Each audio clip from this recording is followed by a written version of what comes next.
All right. Sound is up. And we're live. We're live. We're live. Hey, what's up, everyone? Here we are, finally. A little bit late. Sorry about that. I'm running a little late tonight. Hopefully everybody had a great weekend. Hopefully everyone is having a good Monday. And if not, then we are here. Oh, yeah, you gotta turn that down. Whoa. Oops, sorry. You're good. So, as I was saying, hopefully everyone had a good Monday. If not, that's why you're here. We're going to try and make it better. I've had a busy Monday for sure. A little hectic, but that's the way sometimes things go. And there you have it. Anyway, welcome to the show, everyone. Thanks for joining us again. Thank you for your support. Thank you for your likes and subscribes. We are doing everything we can to make this show better. I'm going to pause and turn off my compressor. Always forget that.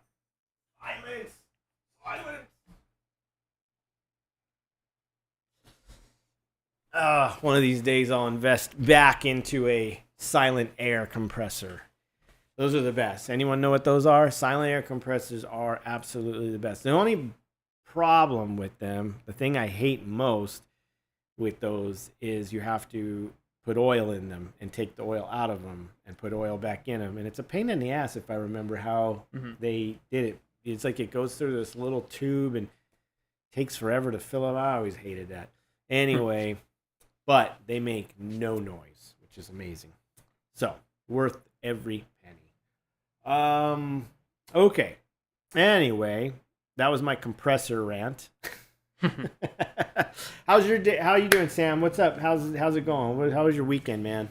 Oh, my weekend was pretty relaxing, actually. I was sitting there. I've been reading or listening to an audiobook of The Silmarillion by J.R.R. Tolkien. Ooh. That book is awesome. So Yeah. I've tried reading it in the past, and I've never gotten past the first 20 or 30 pages because it's super dry. Yeah. In terms of narrative and all that, but if you listen to an audiobook version of it, it's much better. Yeah. It's a lot better. I could deal with the audiobook thing. That's one of those things where I couldn't read that book. Mm-hmm. I mean, just reading, I think I read Lord of the Rings and Hobbit, and that was enough, And it's super flowery language in those books, but in the Silmarillion, it's like times 100. It's like H.P. Lovecraft stuff. I'm better off listening than reading, because it's difficult to read his stuff anyway. Yep. Man. That was my weekend. Wow, that's cool. Well, and how does that? Have you been watching the Rings of Power and comparing sort of? I haven't watched any of Rings of Power yet because the point I'm up to in the Silmarillion is talking about the Second Age, that's where that show is set, is Right. the Second Age. Right. And Lord of the Rings is the Third Age. Like Lord of the Rings and the Hobbit is the Third Age. Mm-hmm. So I'll probably watch the show after I finish with the book. Yeah. But I have been going back and rewatching the original Peter Jackson Lord of the Rings. Man, do those movies hold up. Holy, when I was a kid, I watched the Balrog sequence, and I'm like, man, this is badass. I'm watching it as an adult, and I'm like, this is incredible. Yeah. This is insane that this came out in 2000, 2 or something like that? That's crazy. Crazy. Too, when it comes to design, like creature design, not the stories, not all that. A lot of people don't like the Hobbits, the Hobbit films. Mm-hmm. I like them better because they're action packed. I don't know. I mean, I like Lord of the Rings better for story and for that and all that. But there's something about the Hobbit films. I know they're a little corny, and they're not exactly as well done as Lord of the Rings was, but the designs of the orcs and the wargs and stuff like that in the Hobbit are superior to Lord of the Rings. Yeah, in my opinion, Azog and his son. In my opinion, just so much cooler designs in that. I think I almost wish that those designs were in Lord of the Rings. That's kind of, because I don't know what was up with that warg in Lord of the Rings, but that thing was whack looking. The warg. Yeah. The wargs looked weird in Lord of the Rings, that when they attack them in the second film. Yes. Yeah. Yeah, the Two Towers film, and they're getting attacked. They just look like these bristly, weird, I don't know what they were. but they were always described as large wolves, you know. Mhm. And then they did that in the Hobbit, and they look really cool. Mhm.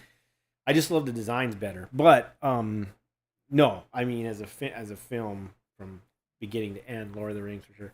But yeah, this new Rings of Power has just got me bored. Bored? Yeah, it's getting better. It's getting better. It's getting better for sure. I'm not gonna give it. I don't want to give anything away. But the fourth one that came out, it's getting better. It's getting more. There's more build up. There's more story happening. You're starting to feel what's about to kind of happen maybe and get a sense of it.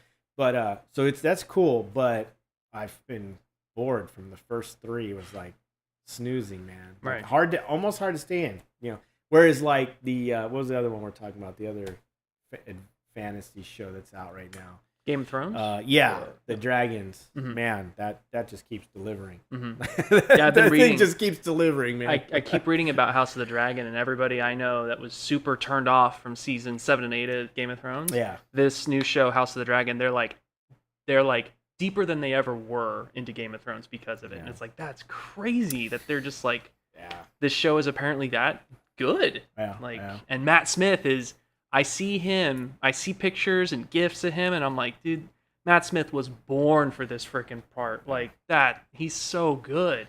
Yeah, it's pretty good, man. Yeah. Anyways, we could talk about that nonsense forever. I could talk about Lord of the Rings all freaking night. Yeah. Anyway, how are you guys doing out there? Let's see what's going on in this chat. It's cool. Now I can see this chat in front of me because Sam hooked me up. Yep. So thanks to Sam. John Eubank, happy birthday, Casey. Hey, thanks, man. My birthday was last week. Thank you so much. Don't everybody start happy birthdaying me. You don't need to. Thank you guys. I had a bunch of it on Facebook, and man, it's hard to keep up with. But yeah, last week was my birthday. You know, it's during the work week. It's always hard to celebrate a birthday during the work week. So we waited till the weekend, and then my wife and I went down to a few shops I like and got some stuff and Nice. hung out. Yeah, and then we went to this place. I'm going to tell you guys a secret if you live in LA. Maybe you know this, or maybe you don't. Oh shit. If you're a vegan like me, right, but you just can't let go of that McDonald's that you need, you know? Not that I needed McDonald's. I gave a McDonald's years ago. But if you're a vegan and you're like, man, I just want a McDonald's again, but I don't want to eat that meat. I don't want to eat their, you know. All right, I got your hookup. It's not cheap. Okay, it's expensive, but it's worth it, man, because you will get your McDonald's fix over with.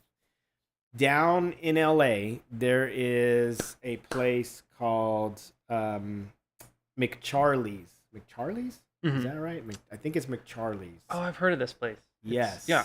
It's a And it vegan restaurant. literally Yeah. is a vegan McDonald's, and it'll blow your mind because the French fries, the burgers, everything is exactly like McDonald's. The chicken nuggets are not. When you get a burger, it comes with like 4 chicken nugget things. They're different, but they're really tasty. Actually, they're good anyway. It doesn't matter. But man, talk about like get your McDonald's fix out of the way if you're not wanting to eat meat or whatever, you know, whatever reason you are vegan, whatever that is, because there can be many reasons. But if you need your junk vegan food, McCharlie's, man, go there. McCharlie's in LA. Shout out. In LA, man. Yeah, it's it's just past Melrose Avenue. It's actually a block or two down on the left from Pink's Hot Dogs, the famous Pink's Hot Dogs. So after you go to McCharlie's or whatever, then you can walk up the block, turn the corner, and you'll be at Golden Apple Comics, which is even better, man, because then you can go to a bitchin' comic book store where they have awesome stuff, especially like horror comic books and stuff like I like to get. Is Pink's that same place that they have in Universal City Walk?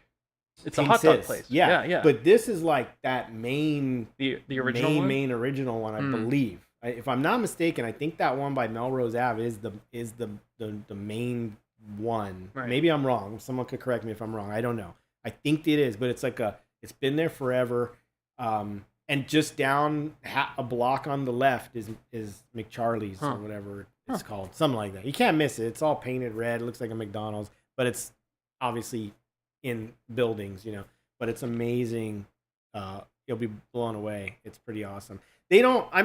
Now they don't have like Big Macs and quarter pounder style. They basically just have cheeseburgers, but still, it's killer you need that fix. So Oh, there you go. here we got a Everyone's the happy bird thing. I knew that was gonna happen. Uh-huh. I didn't want to do. Did you see? Thank you guys. Did you see Sage's comment? Sage Time. Wait, what is it? They say this is great. Never knew about this. Thank you, horror fan since I was a kid. Yeah. Got into special man. effects about 30 years ago. Went to school in NYC Fangoria. Oh, in NYC Fangoria was my Bible. LOL. First time watcher. Vegan. Also. Nice. Welcome, man. Welcome. Hitting all of those points. Dang. Yeah, there you go. Oh, there it is. Yes. Yeah, man, that's a great place. And if you're a horror fan, go to Golden Apple Comics just up the street from there on Melrose. And they've got some killer in the back of the store. There's a bunch of horror comic books. Like you can get the old EC custom artist books, like based on EC artists such as Graham Ingalls and stuff like that. They have these killer books, man. They're super rad. So anyway, it's a lot of cool stuff right there. And downtown Melrose Ave, you can hit up some cool stores there as well. So yeah, what up, everyone? All right, so What are we doing tonight? all right, so what we're doing tonight. I didn't have much of a plan in the way. It's been a crazy Monday, and so I was like, all right, what am I going to work on?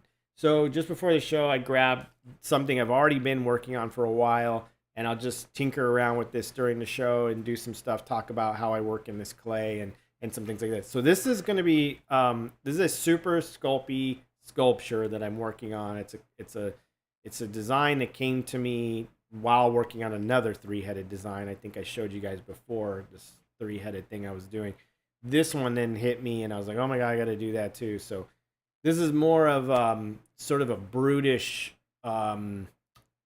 weird triple hills have eyes ish mutation thing, which I don't know. I'm just going with something here that I thought of, and he'll probably have like a club in his hand at some point. I haven't done that yet, but right now I'm just working on the body and the heads and starting to lay in some hair and stuff on them. So I thought, okay, let me pull it out and work on it. I could talk about how I work in Super Sculpey. It's good for like if you're going to do concepts and stuff like that, you could do stuff in Super Sculpey. If you're going to bake it, or if you're going to do model kits or anything like that, or just bake and paint, Super Sculpey is a great clay if you just want to bake and paint. Now I've colored this. Don't be mistaken. It does come in a translucent pink beige tone. I've added some color to it. I colored a bunch of it a long time ago. I mean, a lot of times I just do work in the beige pink color. I do prefer that. In fact, I have a baked piece. Let me grab it. So while Casey's grabbing that right now, make sure to like the stream if you haven't already, and if you haven't yet subscribed, go ahead and subscribe to the channel. Those always help us. Yeah, for sure. So this is this is a baked Super Sculpey one I did when I was sick a week or so ago. Came down with the flu, and I was sick in bed, so I just whipped out this little guy out of the pink Sculpey. This is some pink Sculpey right here, how it normally comes. But you can add color to it. I'll hold these two up. Like, here's the regular stuff before it's baked. And here's some grayish tan that I've mixed up. Sometimes I'll mix more of... I really prefer, if I'm going to mix it, I don't know why I mixed this gray tan, I just did. But usually when I mix Sculpey, what I do, typically... So, I don't know. I just try different colors and stuff. See if I can even get this open. But usually I'll mix this gray-green tone like this. You can see here. This is typically the color I'll go with. But this tan gray color works nice too. So, anyway, I got to use it up because I mixed a bunch of it. So, now I got to use it. So, but yeah, this is a baked one here. This is all hard. He's been baked out, and another weird mutant little bust that I did. And I got to mold this, and then I'll cast them and sell them. But anyhow, that all aside, this is not baked yet. This is still fresh, and like I said, it's this weird triple-headed mutant thing. He's got like several shoulders grown together. He doesn't really have a left arm. He's just got these other heads. These like, I don't know, little brothers hanging out with him. I always picture this big one as like kind of the I don't know. I mean, he's the leader. He controls everything, and then you got these weird other like weird ones that are just. He's like a brute, and then this one's some weird smart ass, and then this one's just kind of dumb. I don't know. Who knows? Whatever. But that's what I'm doing. I'm working on this thing. So I'm laying in some. Show you the back. I've worked on some of the anatomy, and I'm laying in some hair now, some thin hair, which I think all of them will have. And then at some point he'll have a kind of a club thing, a weapon in this hand. I'll do the rest of this arm, but I'm gonna bake it first before I do that, so I can make a key, and then key the arm and sculpt it separate. And so tonight I'll do some hair. This guy's got a little. I don't know if you can see it real close. This guy's got like a nipple growing on his forehead. That's kind of cool. He's got the nipple would be here, so he's got that on his head. Silly. I don't know what I'm thinking. Anyway, but yeah, I'm gonna lay some hair in on these guys and just mess around with this tonight, clean it up a little bit, and work on this and get a little further because I want to get it finished and put it out as a kit that people can buy and paint. So I thought it would be a fun one to do tonight. Man, I might need my micro glasses to see this shit.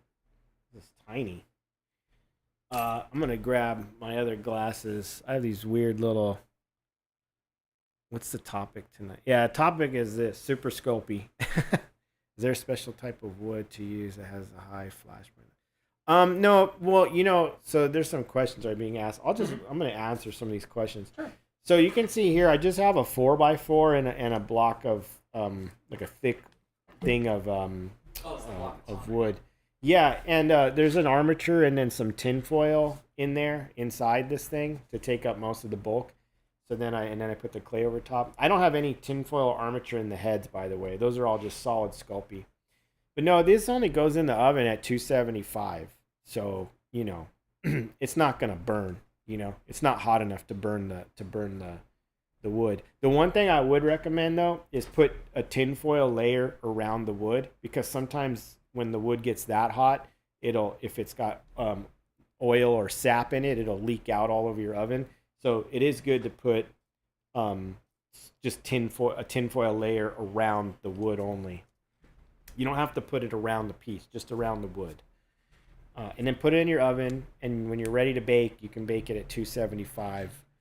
And something like this, a piece like this, I'll bake for a few hours, and then that's it. Then I'll turn the oven off and let it cool down before I take it out, and then take it out and then separate it and prepare it for molding, So that's as simple as that gets. I'll throw some veins in too tonight. Maybe we'll do some veins here on him and stuff and show you how I do super Sculpey veins. The one thing I wanted to show that's kind of interesting, a lot of people don't know this, or maybe they do, or they don't do it. And I do it all the time. This kind of clay, because it's kind of rubbery, it does respond really well to like pushing with metal tools like this, dental tools and stuff. That's what most people use. This is a good one, little wood burnishing tool. So, but it does respond really well to wood tools, especially polished wood like this. So I use this as a block out, and then these little wood tools work great. But one thing I will say is rakes. I do use these really fine jeweler saw rakes that I grind the teeth down just a little bit, and you can actually rake super Sculpey just fine like this. And so like when I soften in between these muscles, to get so I'll get the muscles in and everything, and then when I want to make the muscles look really nice and subtle and make them look like they're under the skin, I'll rake with this fine rake like this, and just, you can also round out the muscles. So you can rake Super Sculpt, even though it's like a gummy kind of clay. It does respond really well to light raking, Guitar strings work really well too. So, yeah, so if I wanted to like soften this belly wrinkle here that's happening, I can just kind of rake over like that and soften it. So this is a lot of people don't know that about this clay, or they just don't even try, or because most people, I think, when they hear about this clay, it's usually like a pushing, pulling kind of thing. From most artists, they talk about how they just, use dental tools. But yeah, you can totally rake the clay with these fine jeweler rakes. So just a little tip for you guys on that. Oh yeah, thanks, man. So I have these are like, because these are my reading glasses, so they're good for a certain distance, but like when I need to see up close, I'll put these goofy things on, and then I can see really close what I'm doing. Pulling or almost tearing, trying to do that. Yeah, so the problem with Super Sculpey pulling and tearing with a rake, which is why like a guitar string works really well. But when you get to the saw, you wanna when you put the saw blade on the little jeweler saw thing, you wanna grind the teeth down about halfway. Get rid of the sharp, pointy parts of the teeth, like maybe just a quarter or whatever of the teeth is all you need to do. So just take a like sandpaper or something and just soften those teeth down. You don't want to get rid of the teeth, but you want to soften them so like when you go against your skin, you can even glide it across your skin without tearing into your finger. So that's what you want to do, and then it won't tear into the clay. You can use it just fine. And it's such a fine raking that, you can just go in with alcohol and a brush and clean it all up. You don't have to like go back with your finger. Like, don't go back with your finger with Super Sculpey and start trying to smooth it all out, because you'll push stuff all out of whack and mess things up. So just use alcohol with a brush and you'll be good, man.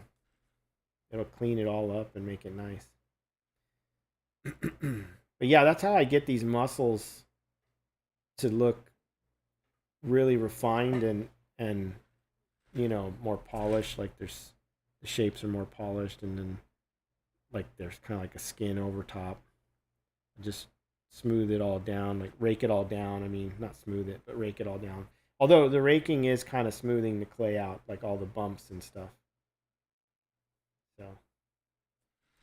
And you can do their heads or whatever if you want to work on their heads or whatever you have in your Super Sculpey. Now the other advantage of coloring the clay like this is the fact that you can see it better. The translucent clay is harder to read the surface. That's why people color Super Sculpey, or they just buy the gray, the already colored Super Sculpey instead of the beige, because the translucency bothers some people. I actually like it, but I've gotten used to it. So it doesn't bother me too much, but I can see better in the colored clay. So it's fun to try different colors. We have a real quick question here from I'm Not Vintage, I'm Grumpy. They're asking, did the magnets go out yet? Oh, yeah. I did just ship those out. Nice. I did ship all the magnets out. Yes, they went out. Sorry, guys. I was so behind on that. I apologize. What a loser I am. No, you're fine. Yeah, sorry, guys. They did go out, though. I sent all of them priority mail. So they should be arriving in this week to everybody, I think. I mean, if you live all the way over in Florida or something like that, it might take, priority mail should take 3 to 5 days. So anywhere between 3 to 5 days, you should see your magnets. If you don't see them in the next 5 days, please hit me up and let me know. and let me check on it. Because I don't know if priority mail gives tracking or not. I think they do. I think it does. I think they do. So I'll try to get everyone's tracking number to them as well. But yeah, magnets are out, on their way. I apologize for that delay, man. What really set me behind was that week I got sick. That messed me up. And then I just had a whole bunch of stuff to catch up on recently and trying to stay on top of things. And then, yeah, just turned into a little bit longer than I wanted it to get those out. But they're out. They're gone. I sent them. Everyone will get their magnets soon. What else? Okay, so this guy, what I eventually plan to do is bake him, cut him off, key an arm on here, do an arm. Originally, I was just going to do it like this, no arm. But now I decided he needs a club because he just looks like he would have a club. I want to do a necklace with a bunch of human ears and things, weird human parts on a necklace that goes kind of maybe Tarzan's around these guys, or maybe it goes around his. I'm not sure. Or maybe I'll do around his neck and then another one going this way around them with some other weird human bits. But these are like a weird brutish mutant collector of body parts and human parts or something like that. I don't know. I'm just making shit up. But it's cool sort of mutated hills have eyes kind of thing or something like that, or monster that lives in the bog. I don't know. Anyway, so yeah, I'm just gonna kind of work on cleaning this up a bit.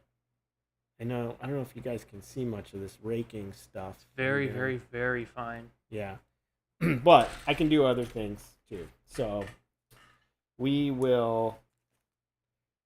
So let's see. If I wanted to put some more hair now, when I do hair with these guys, you need a clean area to roll the hair out. I'll usually do it on a clean board or something. One thing about Super Sculpey is you want to have clean hands, by the way. It will pick up every piece of dirt off your fingers if it can. Or if you roll it on a dirty table. And nothing looks worse than dirty Super Sculpey. It looks horrible. So I'm going to roll out clay, like little tiny, tiny thin worms here. Really, really thin on this paper towel. And then what I do is I take a tiny tool and cut off a strand like this. You know, and then like, let's say, I want to start adding, well, let me add more hair on here. So I'll just push the hair in here. Because this guy's, they're going to have like very thinning kind of hair. So I'll do it more in these weird strands. I think I was talking about hair to somebody recently where I was saying like you want to bulk out the hair. You don't want to do it in strands. You want, when you're doing like female hair, you want to do like more big forms and stuff. But this is a different ball game. This is like real thin strands. So in this case, I'm going to do it this way.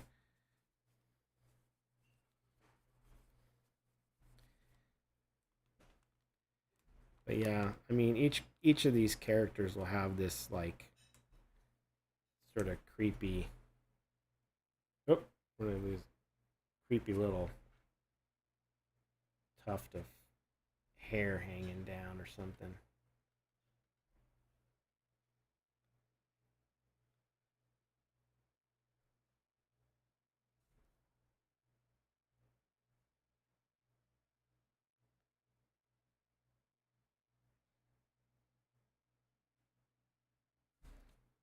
So I just lay in, one or two at a time.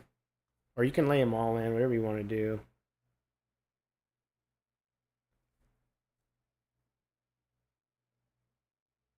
Sculpting all these ears was a lot of fun. I'll kind of just push them in like a little bit too, just to get it to grab in the clay. So, and then I'll just keep rolling more pieces. Real thin pieces.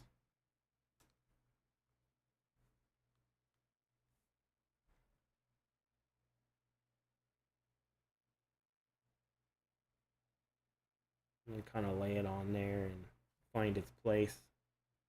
Give it a little movement too, you know. And I'll layer it a bit. Just keep layering hairs and stuff till it looks right.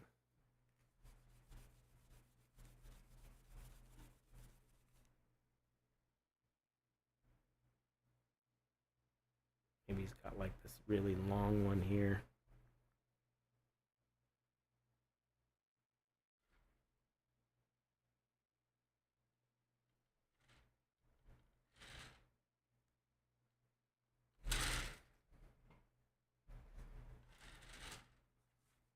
This guy's like, I don't like cup of noodles. I don't know what he's saying. He's like, not happy about something, man.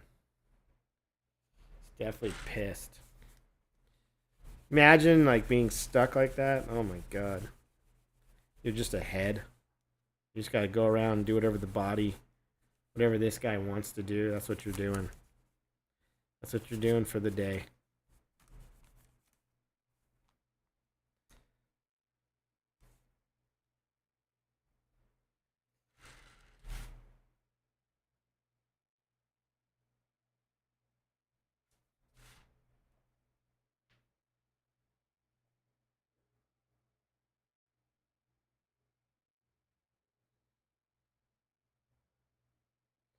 So this is definitely something that I'll be putting out for sale if you want to paint one or purchase one and paint one.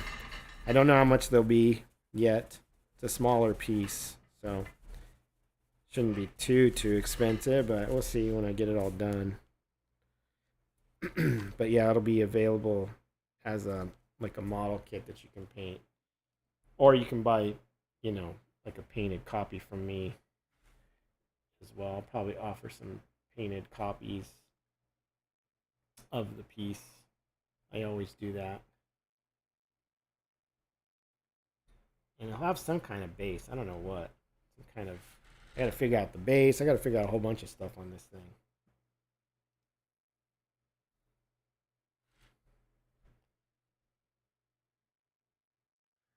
Got some more questions from the chat too, if you'd like to answer any more of those. Yeah, let's do it. Sure, let's see. You actually had one earlier from David Felchak. David's wondering, does Casey use sponges for skin texture on small sculptures? Or because of the size, is there anything else he likes to do as far as painting skin texture? This is on smaller sculptures. Like, so sponges? Yeah. Like maybe if you were to paint skin texture on this guy right here. Yeah.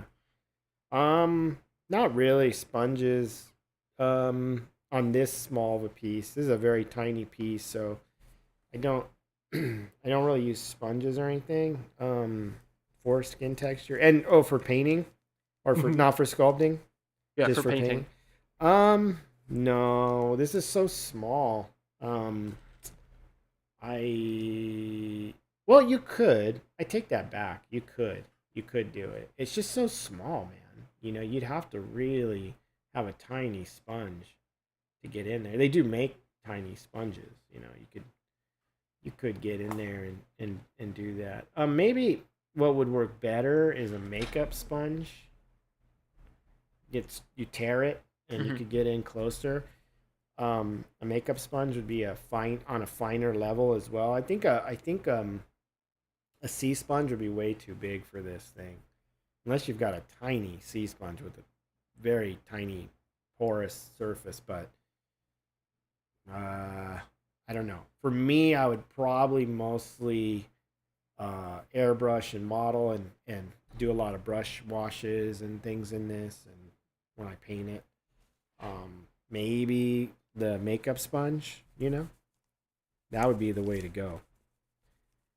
And their makeup sponges are those little, you know, white, triangular shaped sponges you can get. Yeah, from the best place to get them is a specialfx supply house though, because if you go to like a Rite Aid, they're not the same. The sponges are crappy. They don't have the same density to them. So I find like those sponges really suck. So if you go to a makeup supply place like Friends, Namies, Berman, something like that, and get the little white sponges, they're much better, much better. And those you can tear them and shape them by picking them apart, and you can even make a real tiny one, and you could get in and then sponge the skin and do layers of like sponging with that. On this fine of a small of a piece, you would need something smaller like that to do it.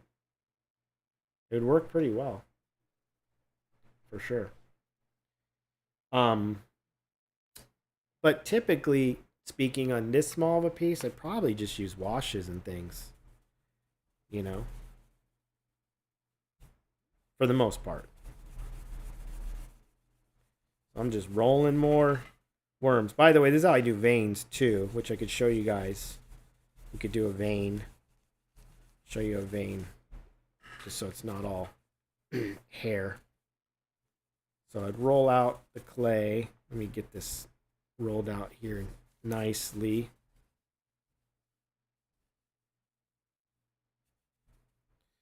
So for a vein, you know, let's say,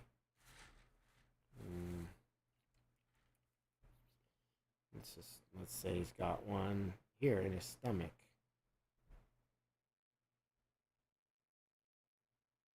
You know,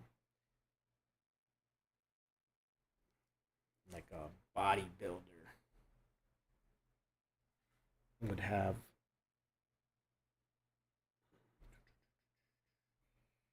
So for veins, what I do is I lay it in, and then I kind of smush it in with my finger, like that. And then, usually I'll use like a ball tool like this to blend the sides. So I'll go in and blend each side and kind of reshape the vein a little bit.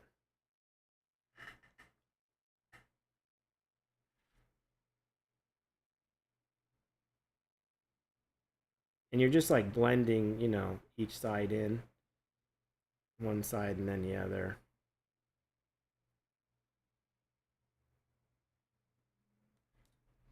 I'll kind of push it again just to get it to sink into the skin a bit. And then I'll go back and reshape it again. And you can push it, like, if you don't like the shape you've got, you can tweak it and push it and give it more attitude, you know, give the vein more motion if you're not happy with it. And you could branch off if you want another vein branching off of it or something like that too. But for this one, I think we'll have it just kind of duck under there, sink away. It's just kind of popping up on his gut here. And then I'll use some alcohol and a brush. Oh, by the way, the eyeball that's in this side, it's hard to see, but there's a little eyeball in. I haven't put eyes in these guys yet, but there is one eye here. He's on this side, he doesn't have an eye. Over here, oops, that's some alcohol I got there. So this side he's going to be eyeless here. He has no eye, but this side he has an eye. And I just rolled. What I did is I didn't have an eye the right size, one thing I'll tell you guys is don't use plastic eyes in your sculptures, because you go to bake it and what'll happen is it'll melt in the oven at 275. So you got to use glass beads or something like that. But I couldn't find the exact size I needed for that eye, so I just rolled some translucent super Sculpey into a ball, little balls, and made like the size I kind of need, and I baked those, and then I just put those, I put that in there. So that's how I'm doing the eyes on this guy, just because I feel like it's hard to find the exact size I need. So now I'm just taking 99% alcohol on this vein. And you can do a couple things. You can gently rub it with your finger like that, but it kind of will sometimes obliterate a bit, too much of it. So you got to be careful. I got to find the right tool here.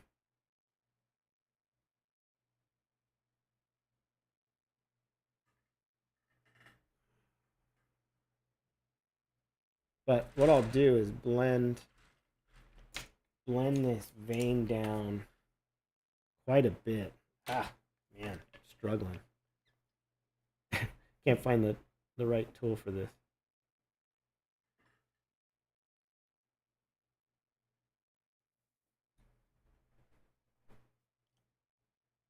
This is a very soft brush.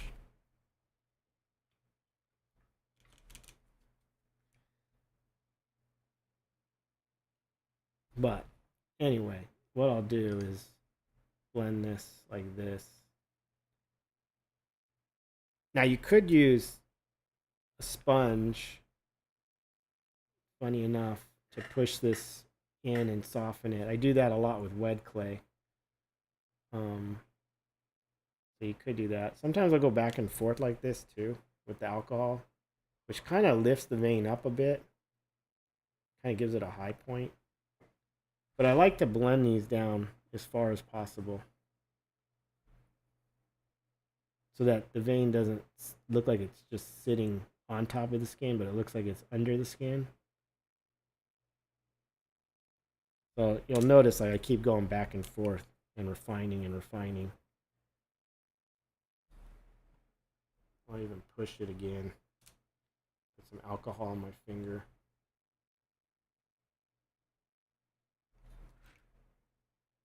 Push it in there. But if you really want it to sit under the skin and look right, you have to do this. You have to like be willing to go in and refine it.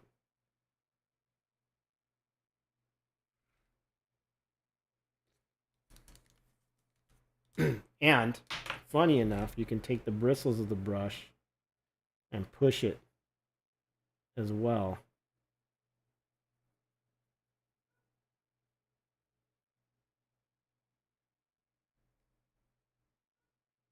And it's pretty crazy like how much you can actually blend this away and still there. So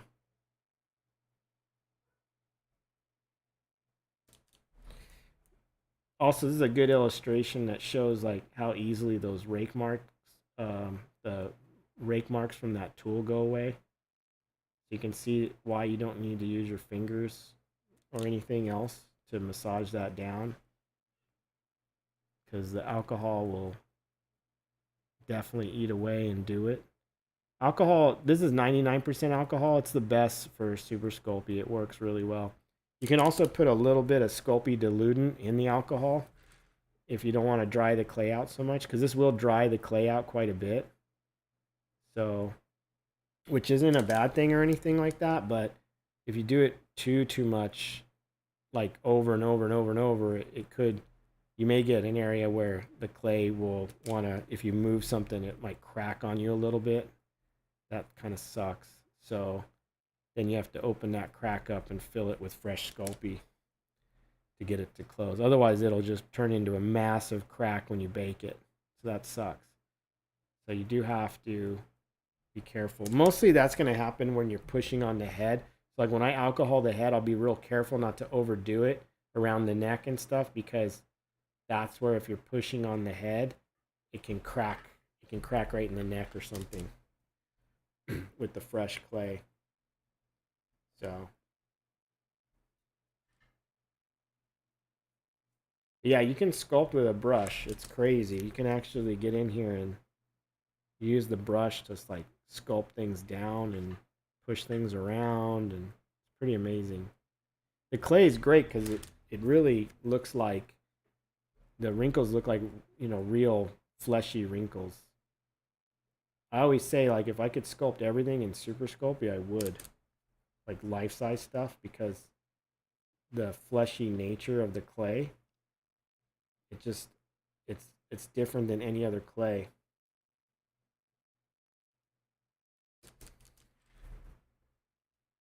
I know an artist that does it actually, Thomas Kubler. Tom does it, man. He sculpts in Super Sculpey everything. So I think what he does, if I recall, is he builds like this like awesome foam understructure that's almost, just slightly undersized, and then he just does like layers of Sculpey over top, and then I think he just lightly bakes the surface with a heat gun when he's done, enough to just be able to mold it and get it out of a mold, in and out of a mold, like a silicone mold. So it's kind of cool. It's a good way if you wanted to sculpt life-size Sculpey stuff. Anyway, you can kind of see how this vein, it's not the best vein in the world or anything. I could do better, but I'm just quickly doing this here.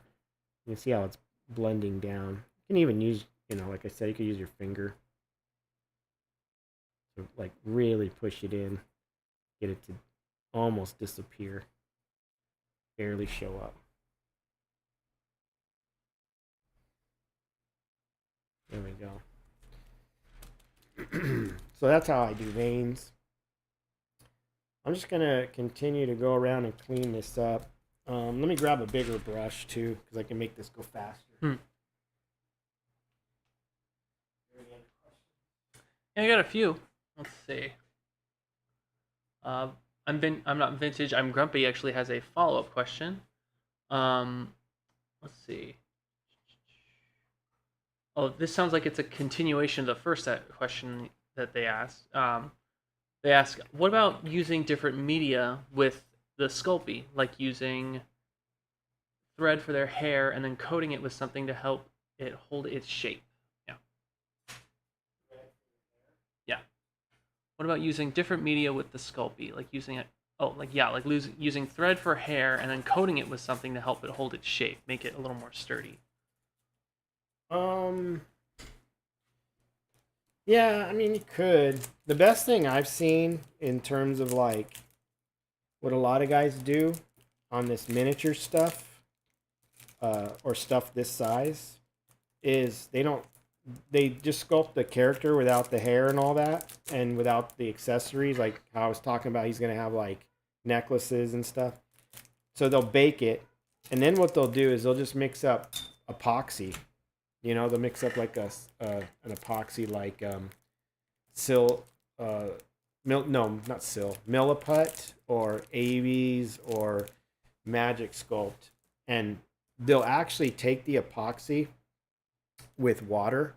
They'll take a little thing of it and make like a little swimming pool, and they'll soak it with water and use a brush to like just dilute it, and it makes like a slimy version of the epoxy, and they'll brush it on the piece where they're going to put something, and then they'll lay the epoxy on there, like let's say a strap across his chest or something. They'll lay the epoxy on, and they'll do all their fine details with this epoxy on the Sculpey and do it that way. That's a good way to do it. I'm struggling to get this stupid brush open. That's all right. While you're doing that, OD_arts asks, or says, hello from Vegas. And Hey. Do you decorate for Halloween? Yeah, of course. Yeah, we do. We decorate for Halloween. You know it. Heck yeah. Not like crazy as you might think, though. Like, because again, Halloween is, I don't know about you guys, but I always wait too long. And then I don't know, I'm always so busy with stuff, I just don't find the time to decorate ahead of time, and then do it all last minute. My wife and I, we always just throw shit together and then get the kids ready and go, and oh man, yeah, it's always seems to always be a last minute thing with me. Need to get my planning together. We all do. Gosh. I wish Halloween was like Christmas, where we were off. You don't have to go to work. Like, why do parents have to go to work, man, and struggle with their kids at 5 o'clock at night to get them ready? You know, we should just have off, man.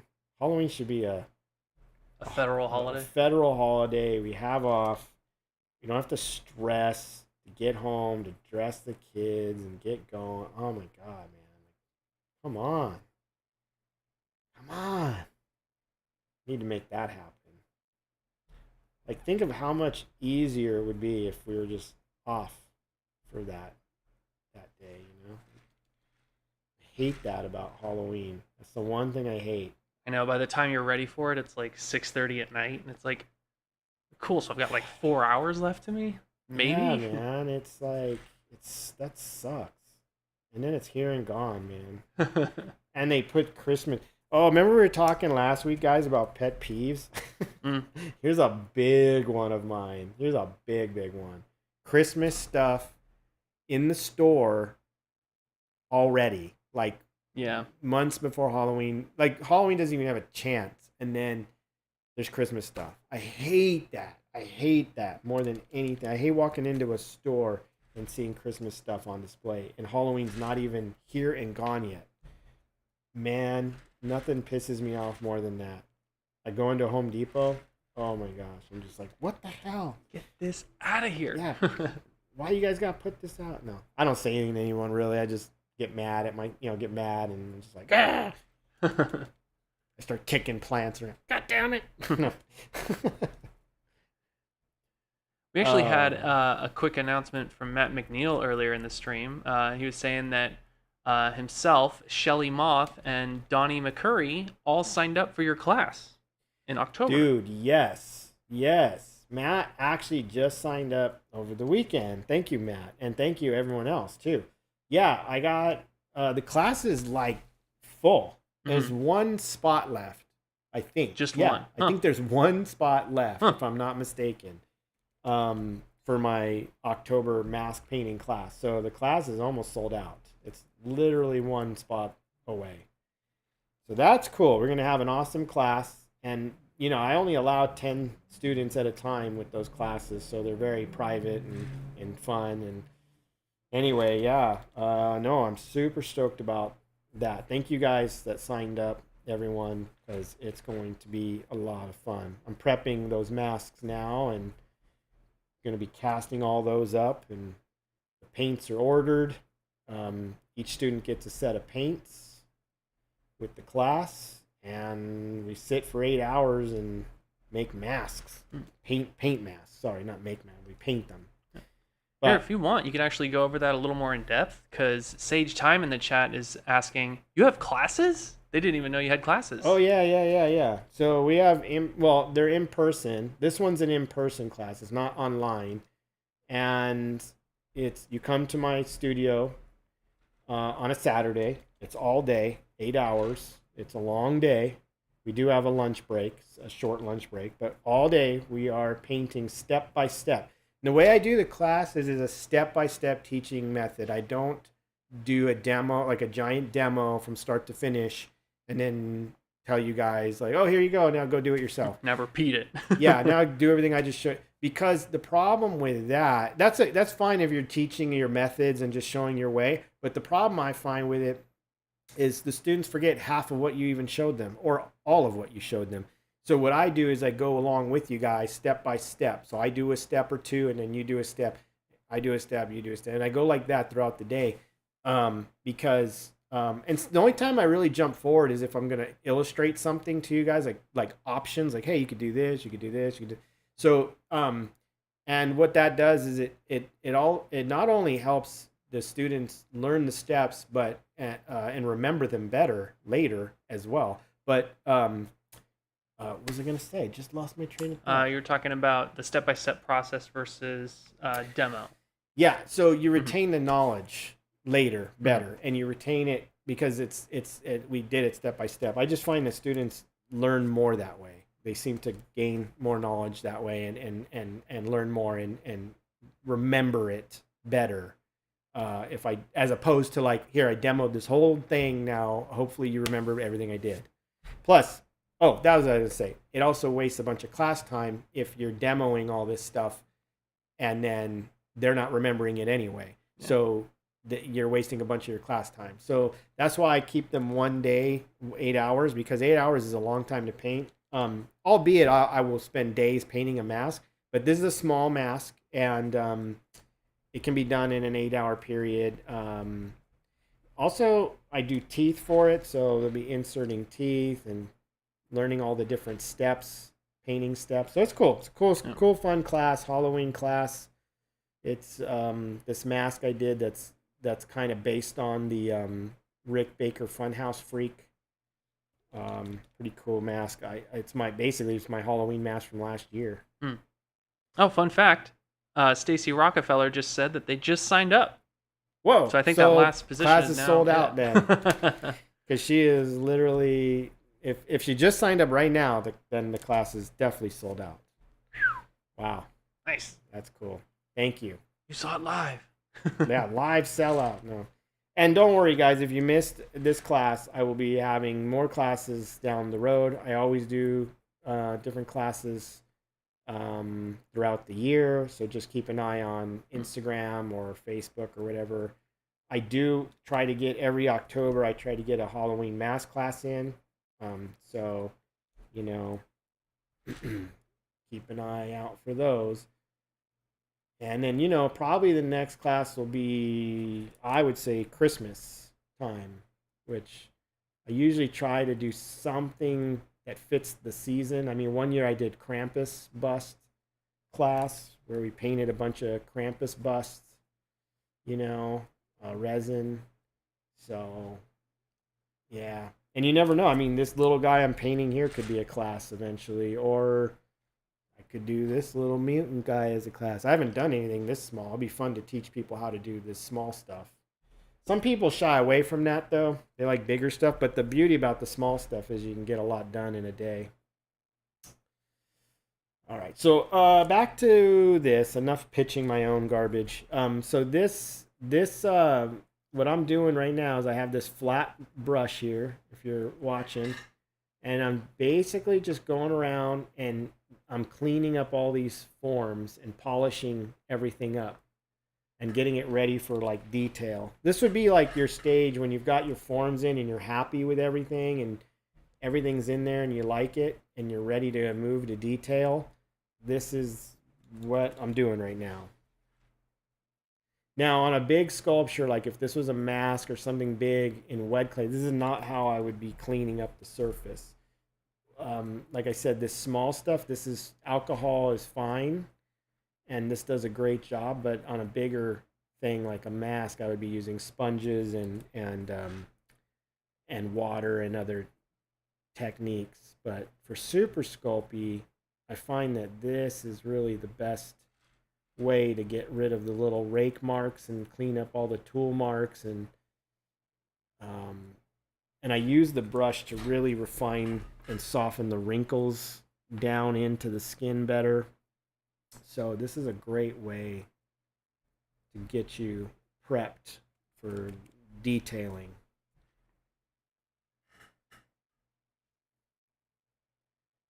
It's amazing how much just the brush and alcohol will clean up all these forms for you.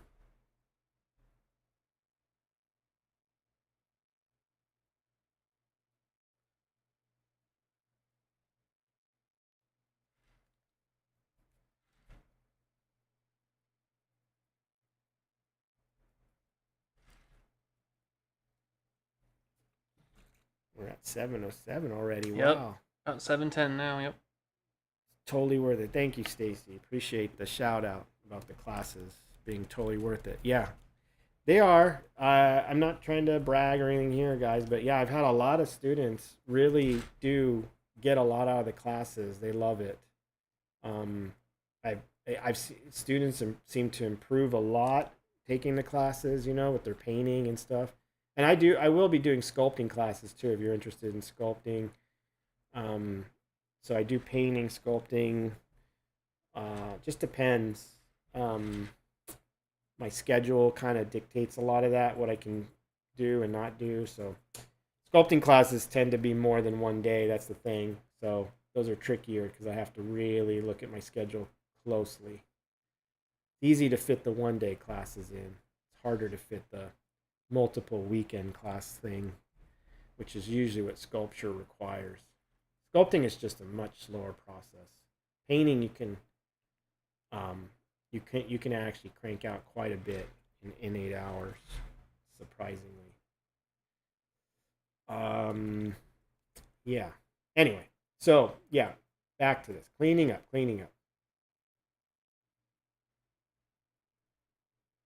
Or do we have any other questions, Sam? We do have a few questions. Yeah, we can let me answer see. a couple, and we'll break off here. I want to do that share, Mm-hmm.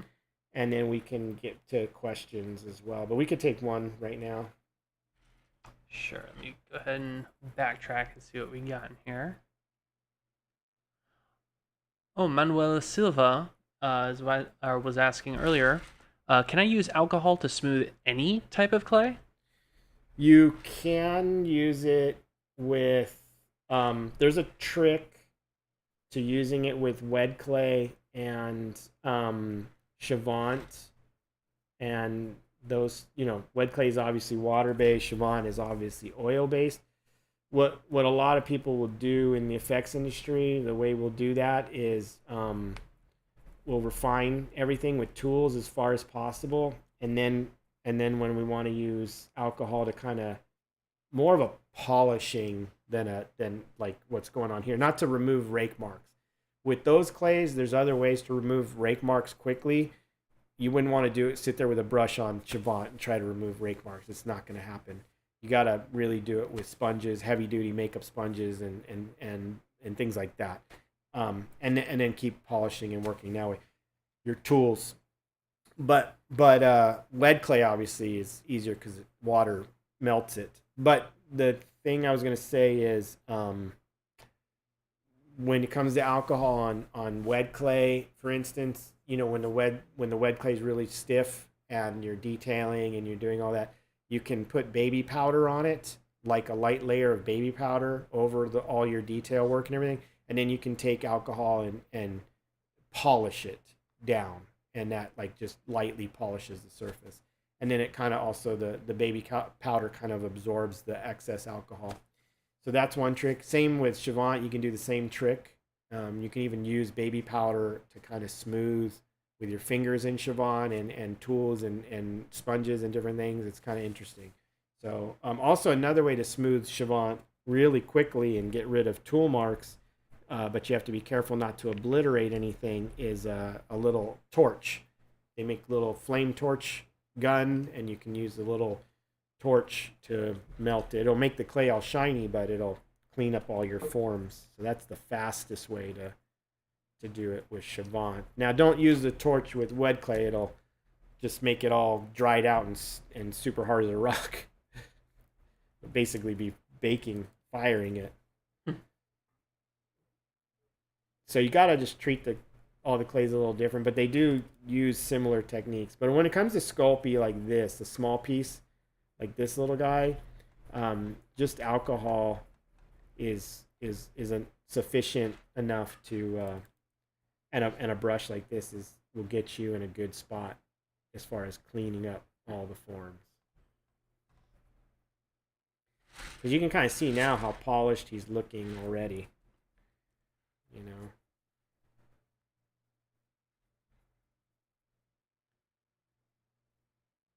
We got another question here from Joe Scaruzzi. Joe's wondering, will you be making any more masks soon? Well, I'm working on that new one. If you caught the shows a few weeks back, I was working on a mask called Cromwell, which is like this boogeyman mask, which actually is supposed to be a wearable mask for my company. I'm going to launch a wearable mask company soon, sometime next year, but I'll be putting this Cromwell mask out anyway pretty soon. So that one's coming. I do plan on making some more. I have some things I need to get through first, other commitments before I start anything beyond that. So that's about it for now. Cromwell, of course. I think a lot of people don't know this. I get this a lot, because I'll paint a mask and I'll post pictures, and then people will always say, "Oh, is that available?" And they're never available because they're sold. I painted it for, an order for a customer. So just if you are interested in purchasing a mask from me, just the best thing is, and of course, all my masks aren't on my website. So you can always, if you see one that's not on my website, definitely ask me about it, because just because it's not on the website doesn't mean it's not available.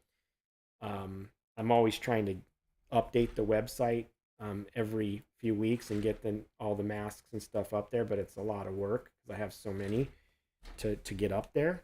So that's a challenge in itself. But yeah, if you see something you like, or a mask that I posted that you really like or you think is cool, you can just hit me up, and I can tell you the price, or I can refer you to the website page if it's on there. And you can order one from me. It does take a little bit of time for me to get them done because I do them one at a time by hand, everything myself. So, and that's already around a full-time job and kids and other jobs and blah, blah, blah. So I do ask that people are patient because it takes some time. And I like to put as much, I don't like to be rushed on these on masks either. I like to really paint them super, super high end and cool for collectors, and make them as best, as cool as I can make them. And so it takes time to do that. It takes days of paint work to make them look that way. And so, it's not a rush process. So if you're patient and you're willing to wait and you want a cool mask, like a collector's mask, I definitely sell them on my website. Or just hit me up. The other thing is, that's the whole point of the wearable mask company stuff, is I want to get more affordable stuff out for people, that can't afford or don't want to spend, $600, $700 to $1,000 on a mask or whatever it is. I have masks that are all ranges prices, but I realize, not everybody wants to spend, that kind of money on a mask that's, even if it's a nice high-end collector piece. So I'm going to try to market to the wearable community, the guys that would wear it and also still can display a cool mask that's not super high-end, but still super bitchin'. But I want to get them like where they're high-end for that market price, like, for the wearable market price of $100, $125, whatever that is. I want them to look like you'd still want to display it instead of just put it in a box for until next year, kind of thing. So that's the goal.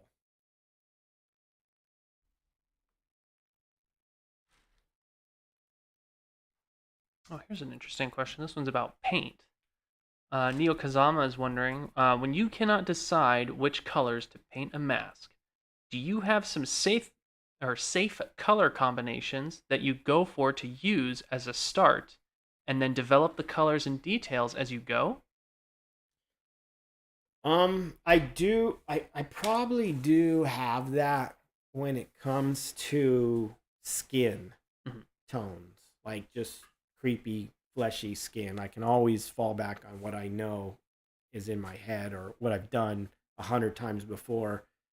So when it comes to like skin and stuff, yeah. Or like I really have like a knack for right. I've kind of stopped doing it so much because I was doing it on everything, and I was trying not to do that anymore.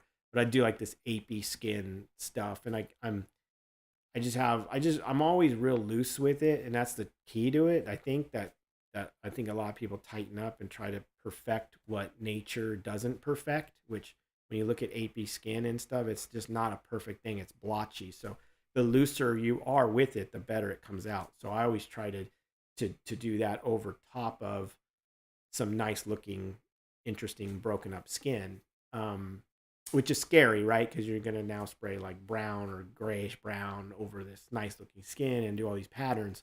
So it's like, oh my God, I don't want to mess things up. So I get that. But the looser and more natural you are with it, the better it can come out. Study bulldog faces and dogs with that broken up stuff, and apes and chimpanzees, they get all that splotchy broken up skin. So that's something I love to do, and is a lot of fun. But I was doing it so much so on everything, and then it's like, oh my god, I can't do this on every monster. So those are fallbacks for me for sure. But then there's tricky ones, when I'm designing, like if I have an alien mask, and I don't mean alien as in the movie Alien, I mean alien as in, extraterrestrial type of monster or creature or something. When I have to make up certain things, there are masks I definitely struggle on. I'm not saying those specifically, but I've had some alien creatures where it's been a struggle to figure out what the design is. I'm trying to think. It's weird, like offhand. When I usually hit the block point is when I'm going into a show like Monsterpalooza, and I don't have a lot of time to figure out a paint job. There's always one or two masks that I'm just blocked. I'm just like, oh my god, I don't know what this is supposed to look like. I have no clue, and I'm just stressing all the way to Monsterpalooza. Sometimes literally painting hours before the show opens. That's pretty much a standard for me. Like gluing teeth and everything an hour before it's supposed to be there. Mm-hmm. I've even missed the show trying to get shit done. It's crazy. So if I get too stressed, that's the thing. I always say one of the tricks too is put on music that really inspires you. Put on something that you like to listen to. Look at creatures. Look at nature. Look at frogs. Look at all kinds of mammals and everything possible. Look at everything, because sea life and things like that. And don't just copy that. That's not the key. The key is to look at that stuff, absorb it into your mind, and then spit it back out your way. That's what I do. That's how I take in nature. I look at it, and then I put it away. Like open a book real quick, put it away. Don't look at it anymore. Now go paint. And combinations of colors is really more of the thing I look at rather than specific patterns. Like if I see, oh, that's cool how that pink and that green, that lime green came together, and then there's like a bluish in between, like where they're shifting. So I just look at things like nature does, and then try to do that and fit it into my designs. That's really it. So, yeah. So let's break off, because I got this guy really cleaned up. Mm-hmm. Let's pause, and with questions for a minute, I'm going to share something cool with you guys, actually. And probably a lot of people know about it or have seen about this. Let me grab. Sure. Right. I just don't want to lay it down on my dirty table. Thanks, man. Awesome. Thank you. All right, cool. So I was down at on Sunday. I was down Sunday over in Burbank, and I stopped at one of my favorite shops, Dark Delicacies, to pick up something that I knew came out. And that something was this absolutely incredible book that Special Makeup Effects Master Howard Berger and Marshall Julius put together over, I don't know how long they spent on this book, but it shows that they spent a long time, I'm sure, putting this together. So this book just came out. So, and I'm not going to show every page because I don't want to ruin it for people, and I don't want to take away the excitement from Howard's book either. It's like a movie, right? You want to enjoy some of it. So I'll just show a few pages of it, but more importantly, this is out. You can pick it up if you live in the LA area. You can pick it up at Dark Delicacies. They might even have signed copies. Don't hold me to that. I don't know if they do, but I didn't get mine signed. Unfortunately, I had to leave. I had to get there early before the signing happened and get out of there, which was a bummer because I didn't get to see everybody. I knew everyone there signing. I knew them, which would be fun to see everybody. Yeah. But it started at 3:00, and we weren't going to stick around that long. We had to get down to LA and do all kinds of other things. Anyway, this book is really killer.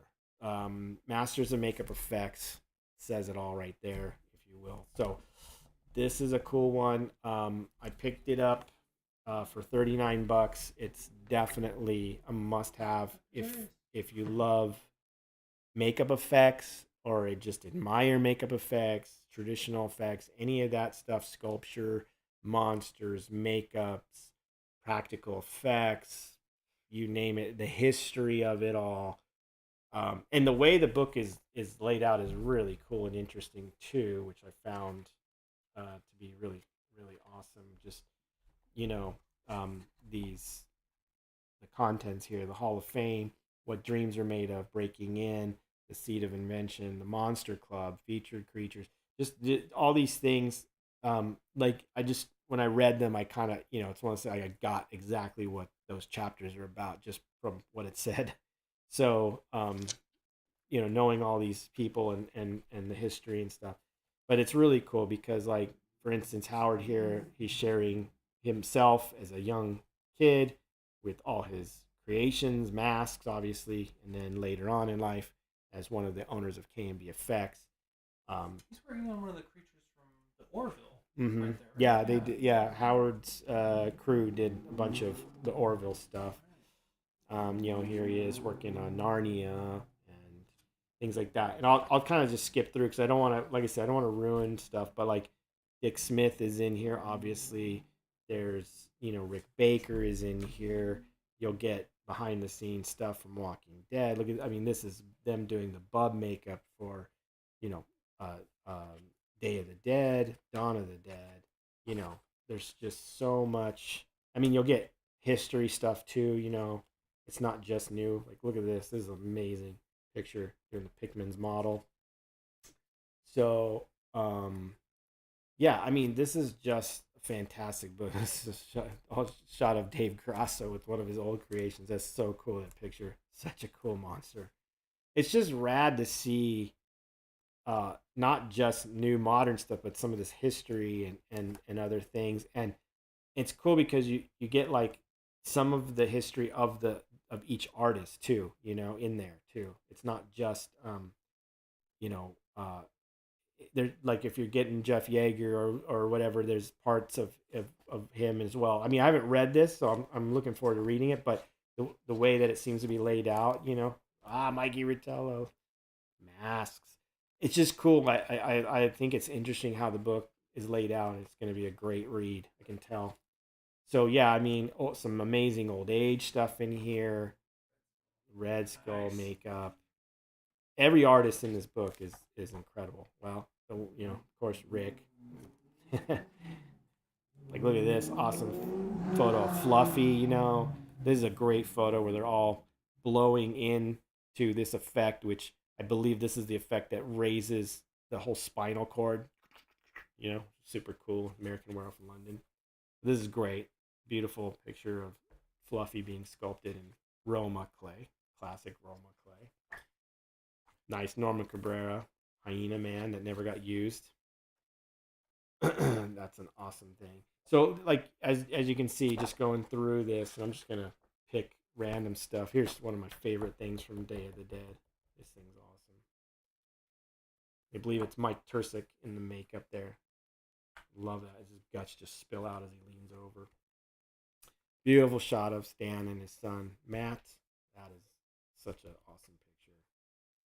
But yeah, cool. There's every page has got something cool. Oh, this is cool. This is my buddy Mike O'Brien.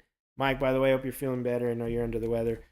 This is cool because this is Carrie Jones. This is from Predators, and this was that secret creature that's running through the woods. And I helped paint this suit at the shop. But this is Mike on set, I believe in Hawaii, painting the suit, which is really cool. And I worked on this suit and the heads and the hands and stuff. We helped Mike paint the suit. It was really a lot of fun. It's a really cool, weird, bony creature that he designed and sculpted. So that was a lot of fun.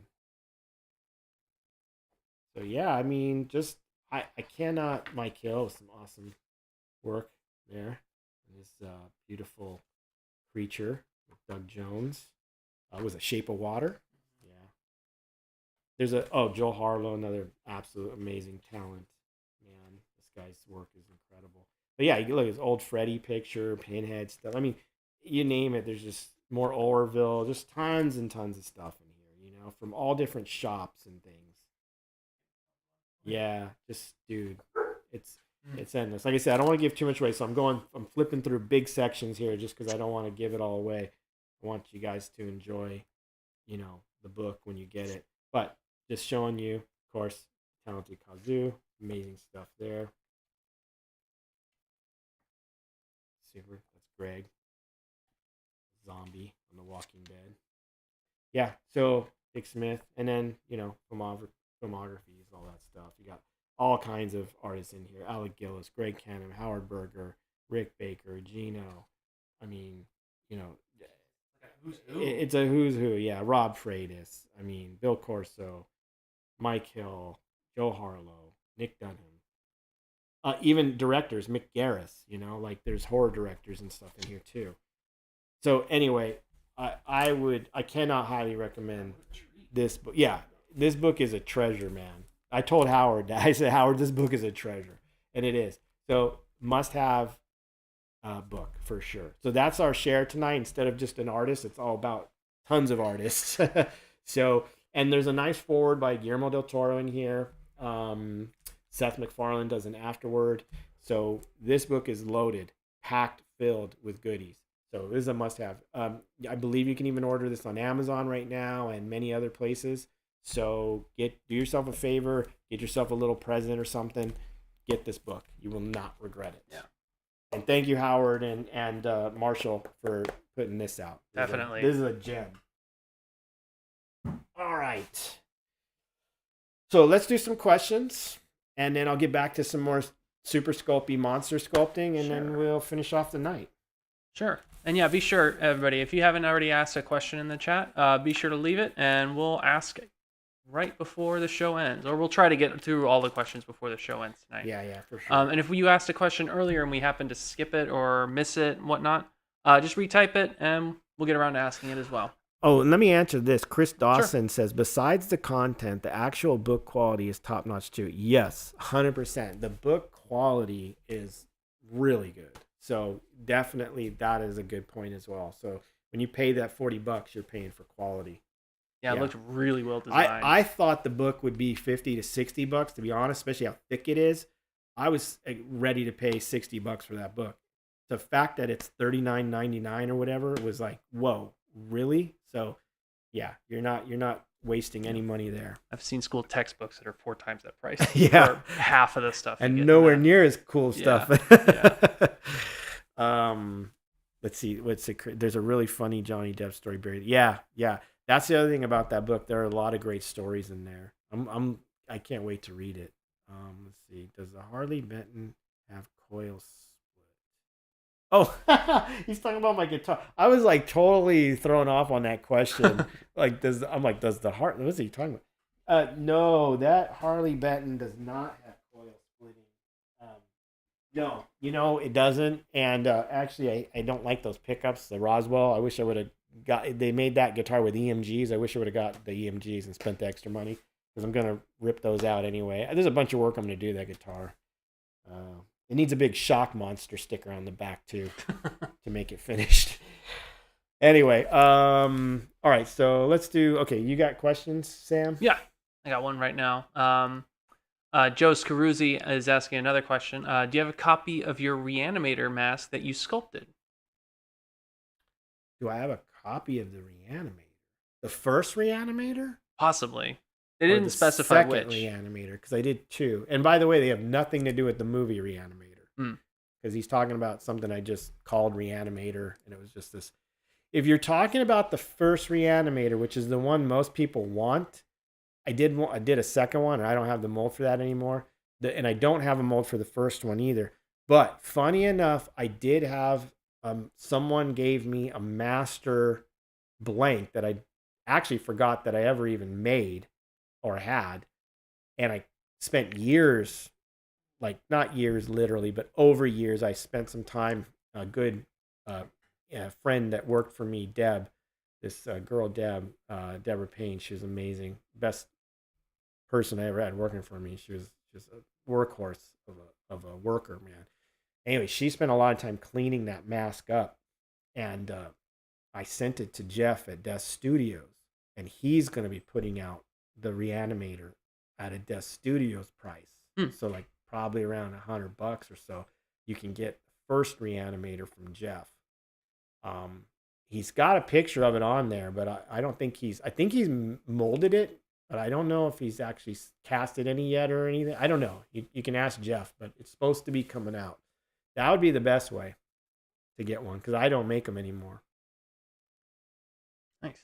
Yeah. All right. Our next question that we have here comes from, actually, it's also about Death Studios, from My Mental Factory. They're wondering, on the Death Studios VHS, Jeff talks about using alcohol to smooth out small wrinkles, veins, and incisions. Yeah. I've tried it and it kind of works. Does he use a mixture of water and alcohol or just one? He's just using 99% alcohol and that's Roma. That's back in the day when he used to sculpt in Roma. I know now he sculpts in wedclay.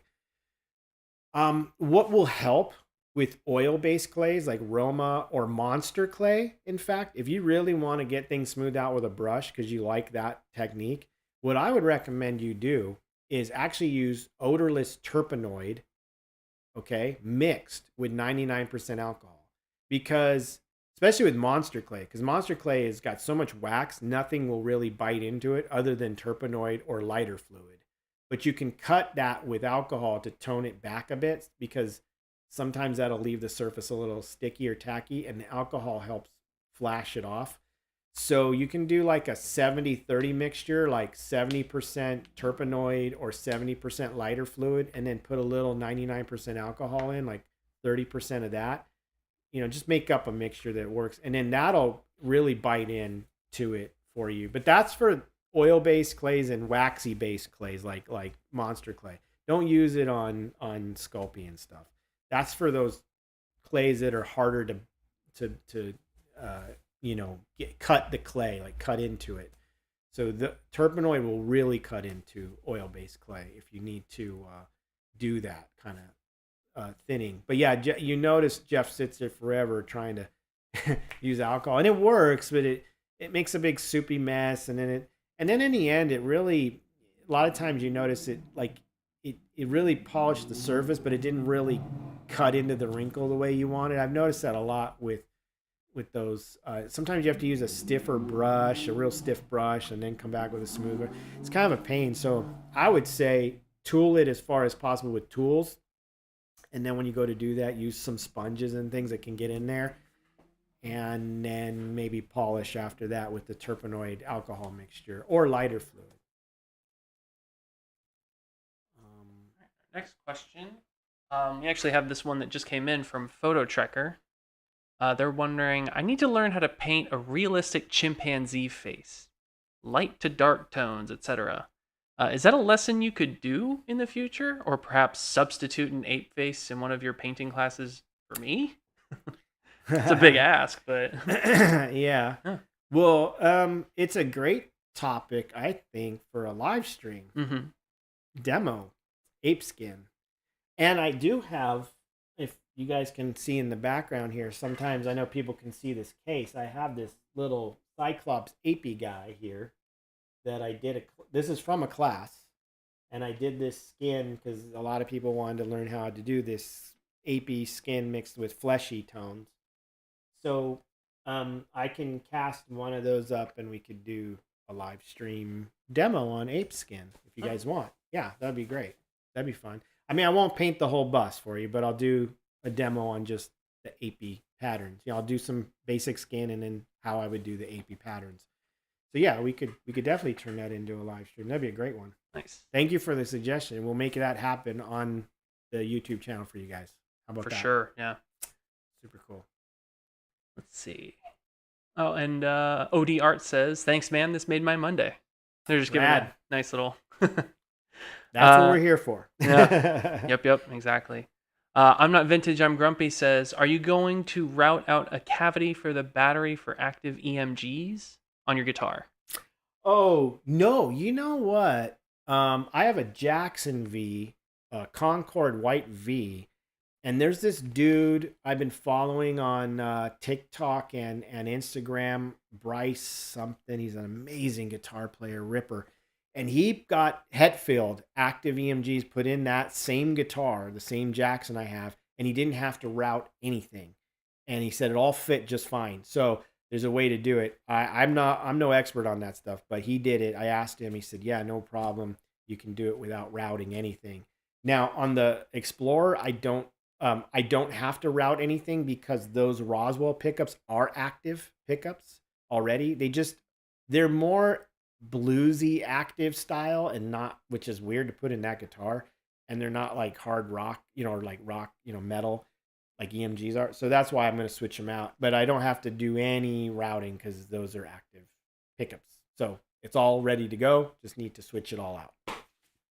And I got to get that thing plecked and all. That neck is all wacky and everything's wacky because it came from Germany and it's been wacky since it got here. So it needs a lot of love and tuning, fine tuning and setup. I've never set it up. It's just been sitting. So it needs a lot of love. Germans don't play guitar. They play polka. But they make great guitars. Harley Benton's a great guitar for cheap. I mean, it's amazing. That guitar cost me like $225. That one? Yeah. Huh. And it plays like, even though it's not set up, I can tell it plays like an $800 to $1,200 guitar. Huh. Yeah, this Jackson was like a couple $100 and it plays amazing. Oh, that one's just out of frame. They can't see it. Yeah, it's only a couple hundred. Hmm. Then I got 2 other guitars that in cases. Sorry, we're getting all into guitar talk. Hopefully, you guys are into guitars. And then we got one question here from Mikey Sivier's Spook Show. They ask, Casey, can you stick a firm Chavant nose on a medium Chavant head? I've got a head of a Monumelt medium that's a bit difficult to make crisp nostrils on. Should I make a blend or something?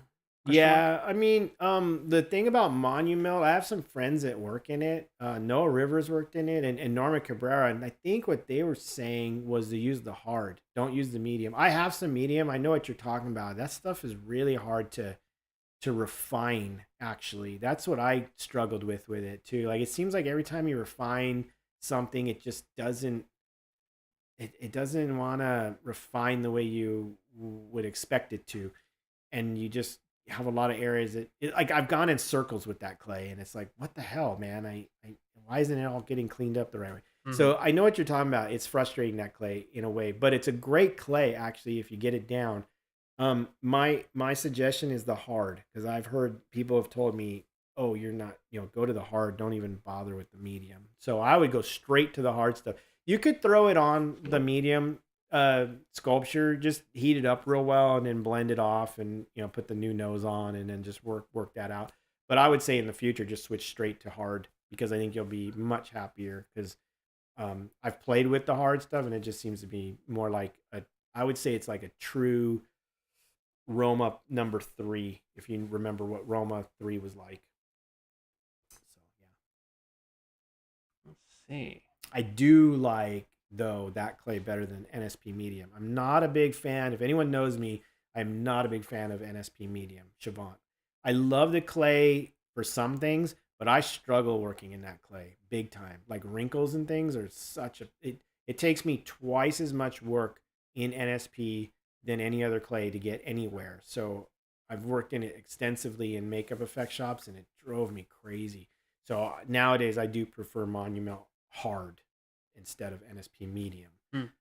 I mean, I'll still use NSP for maquettes and things. That's fine, but like anything big, and also it kills my fingers, man. Like I always get like that. I don't know if you guys have gone now where your nail starts separating from your finger, because you got to really work with that clay when it's warm, and then when it gets it hardens up and cools down. Then anytime you go to rub something, oh man, my fingers just get destroyed. So anyway. Interesting. There was somebody earlier too, I can't find it, but somebody was actually asking about the pumpkin head that you're working on. They're wondering if they can find like where they might be able to find that, or if that's on sale. No, they were. I think I saw them as they're asking about a model kit. Mm-hmm. It's not available as a model kit, the pumpkin head. It's just an exclusive collector's edition thing I'm doing. Very exclusive. Hit me up if you want to ask some questions about it, but it's very exclusive. It won't be for model kit though. God, that thing would be expensive as hell for a model kit. But it's huge. It's over 28 inches tall. It's massive. And there's a baby pumpkin head too that I did. but it's a very exclusive edition thing. I'm actually right at the tail end of trying to wrap that thing up. I should have a painted version of that I can show everyone in October, late October, is what I'm shooting for, to like have a fully painted version of it to show people. But yeah, it's more of that thing is just a giant labor of love. I've sunk in thousands of dollars of my own money into that thing at this point. So I can't wait to get it done. Yeah. I'd say yeah. Looks like we got through. Oh, those are all the questions? I believe so, yeah. Oh, okay. If we missed any of your questions, guys, you can copy. I think you can go back and copy and paste your question again, just so you have to retype it. So if we did miss a question, hit us up, let us know right now, and we'll try to answer it I'll answer it as I'm going on with the Super Sculpey demo.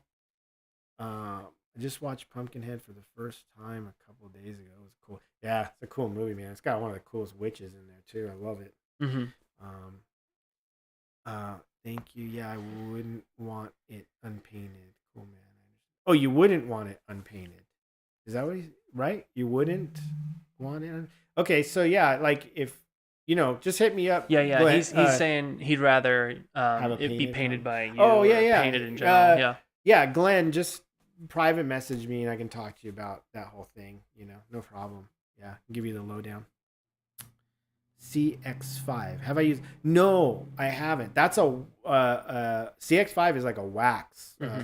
Yeah, when it comes to the waxes, I'm really bad at wax sculpting. The master of wax sculpting, in my opinion, is Andy Bergholz, man. You guys seen that guy's work? He used to do toy prototype stuff and all that back in the day, and likenesses. Woo! He had the wax thing down to a T. The work I'd see Andy do was just mind-boggling. I suck at wax. I don't have the patience to work in wax. I tried many times, and the funny thing was, anytime I asked a wax sculptor, like, God, how do you do this, man? What am I doing wrong?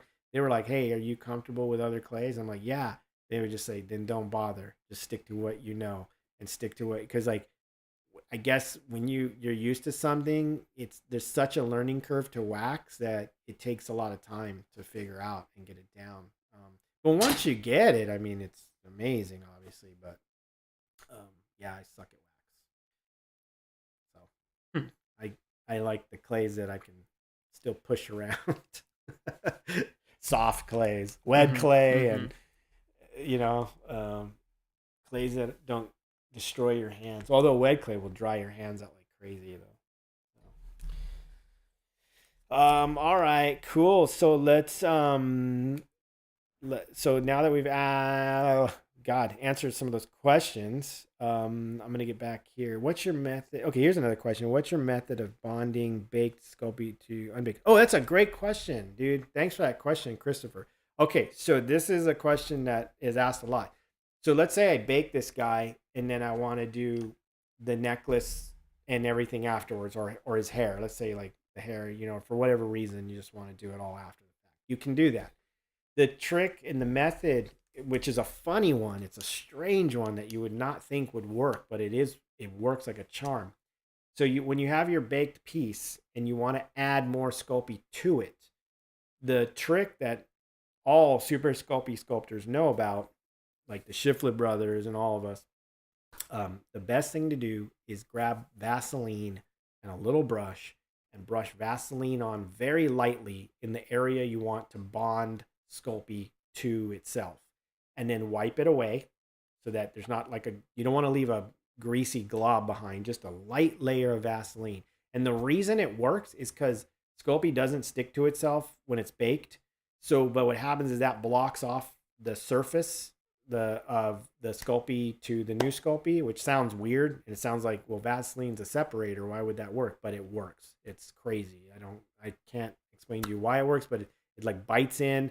And then the fresh Sculpey will stick to the baked Sculpey, and you won't be fussing with trying to get it to stick.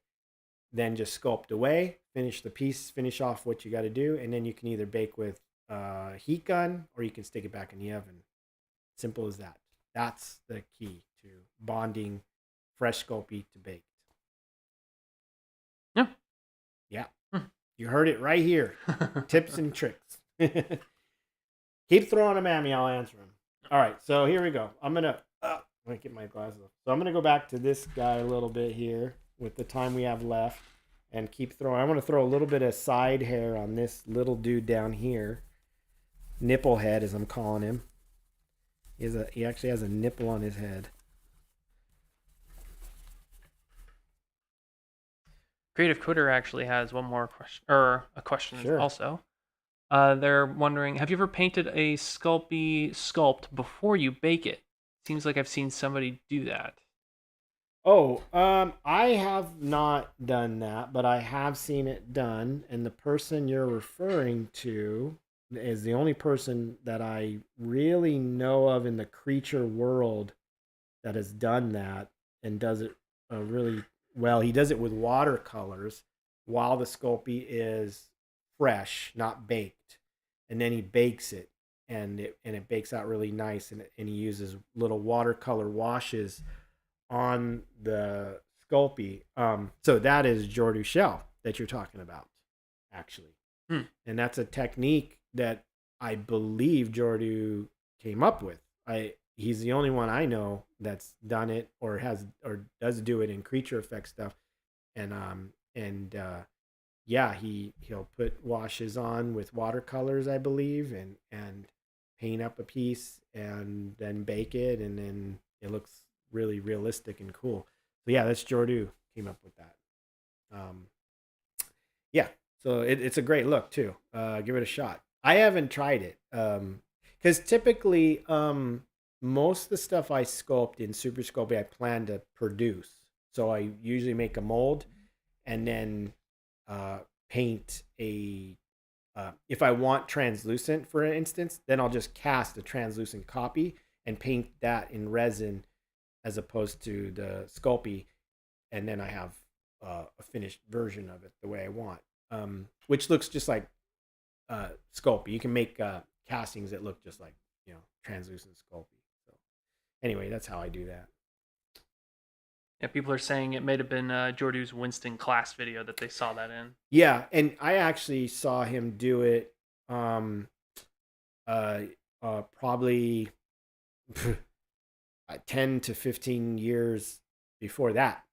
I mean, ages and ages ago, I had seen, when I first visited his studio, I think 2001 or 2, I had seen some maquettes that he had done that in Super Sculpey. Colored Sculpey too, as well. So yeah, he's definitely invented that. He also did another trick where he put flocking in the Sculpey. You mix flocking into it. That's another thing that I've never seen anyone else do that he came up with. He's come up with quite a few little cool tricks. So yeah, for sure. Definitely. Let's see, any other stuff? Okay, so I'm gonna keep rolling hair here. Rolling out hair. Yeah, that suggestion about the ape skin painting class will be a good one. Mm-hmm. Yeah, there are a couple of other suggestions people were making too, like really? maybe like sculpting, painting, and weathering bone, or that's a good one. What is it? Sea creature related stuff, like almost like a swamp thing looking thing. Oh yeah. Which I'm a little more biased towards that because I just watched Shape of Water and seeing I think Doug Jones in that outfit. I'm like, man, what a good freaking outfit. I've got another good suggestion. Alien paint job from the movie Aliens. How to do the chrome teeth and how to do. I have some tricks for how to make the chrome teeth immaculate. That'll blow your mind how easy it is, and that's a cool, easy paint job to do. The Gigery kind of style. I have my version of it, but that kind of stylistic look, that's a good one. Maybe. So these are good suggestions, guys. Keep them coming because we love that because it gives us ideas. And then we're not struggling for stuff, for content. Plus, we want to keep the content different, from... I don't want to keep painting the same stuff over and over. You guys will get bored. Like, I've seen him paint this 1,000,000 times.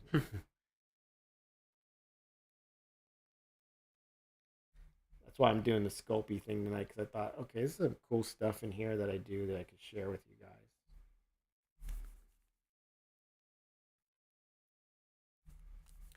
Here's an interesting tip for you. Oh, go ahead. I was gonna say a couple people really into that alien idea. What were you gonna say about the? Oh, so here's an interesting tip for you guys too. I don't do a lot of. I know a lot of sculptors do this, and it's a really good technique. I don't do a lot of the plastic bag stuff over the clay.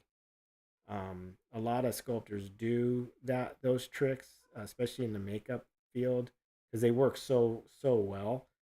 But I tend to just love to sculpt right onto the clay and just be like more soft with the tools. And I don't use a lot of the texture stampy tools. Although there are some I want to try, some new little tools that have come out by a lot of different people where they're like pour textures and stuff. I mean, I would like to try them.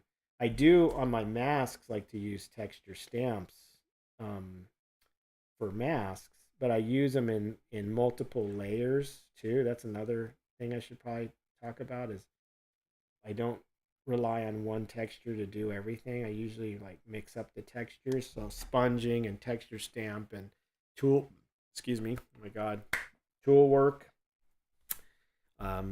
You know, different techniques with tools and things like that. So yeah. Anyway, so yeah, I'm just laying some hair. These little guys here, like this guy and this guy, I'm just gonna give them like side hair, like on one side, one side of their head only, sort of thing. Like I don't know, just like sort of weird, creepy, freaky dudes.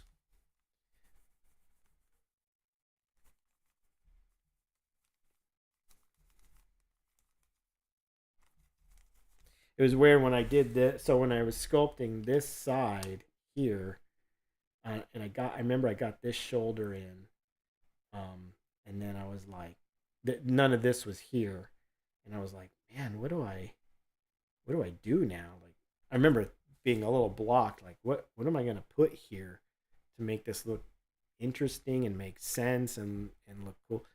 And then I started blocking in, I think, kind of the rest of the arm and an elbow, and then it started looking like another shoulder, and I was like, oh wait, that's kind of cool. So it was like it turned into like a happy accident. This whole shoulder on top of shoulder on top of shoulder trifecta thing here was like a happy accident that happened this in the design, which is cool. Like when you get those happy accidents, it's a lot of fun. So it's just all these mutant shoulders like coming together and like around these heads, and I just like, oh, he doesn't really need another arm on that side, you know.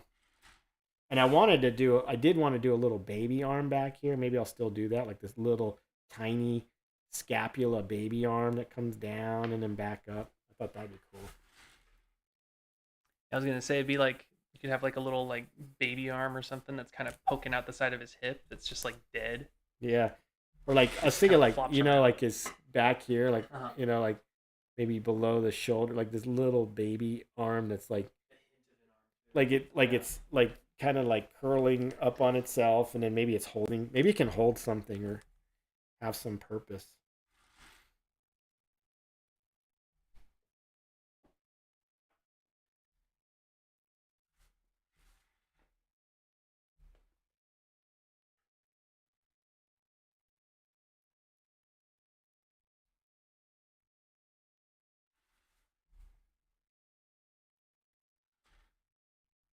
Oh, we got I'm not vintage, I'm grumpy in the chat asking about the Cyclops painting contest.